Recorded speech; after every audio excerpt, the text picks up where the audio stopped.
Mahigit 8 milyong pisong halaga naman ang shabu na samsam mula sa isang drug suspect sa Pampanga. At sa Laguna naman, isang tulak daw ng droga ang napatay matapos umanong manlaban sa mga pulis. Balitang hatid ni Darlene Kai.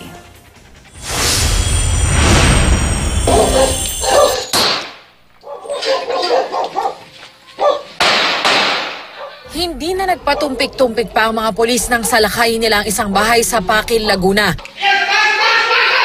Yan ay matapos makabili mula sa isang tulak umano roon nang hinihinalang shabu ang poster buyer. Ang suspect na si Leandro Pacheco alias Bong, nanlaban umano. Dead on the spot si alias Bong. Narecover ang 9,000 pisong halaga ng umano'y shabu. Sa General Trias, Cavite, wala rin kawala sa anti-drug operation sina Christopher Claridad, Aaron John Papa at Dante Colinario. Nakuha sa kanila ang 6 na pakete ng hinihinalang shabu at 600 piso.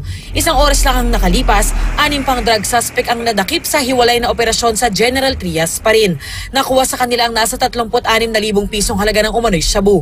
2 iba pa ang nahuli naman sa Barangay Pasong, Kamatsile. Nakuhanan sila ng 6 na pakete ng hinihinalang shabu. Wala pang pahayagang 11 na aresto. Isa namang notorious na drug suspect ang arestado sa buy bust sa Angeles City, Pampanga. Nakumpiska mula kay Mary Ann Dedic ang mahigit 8 milyong pisong halaga ng shabu. Walang pahayagang suspect na nahaharap sa reklamong paglabag sa Comprehensive Dangerous Drugs Act. Darlene Kai, GMA News.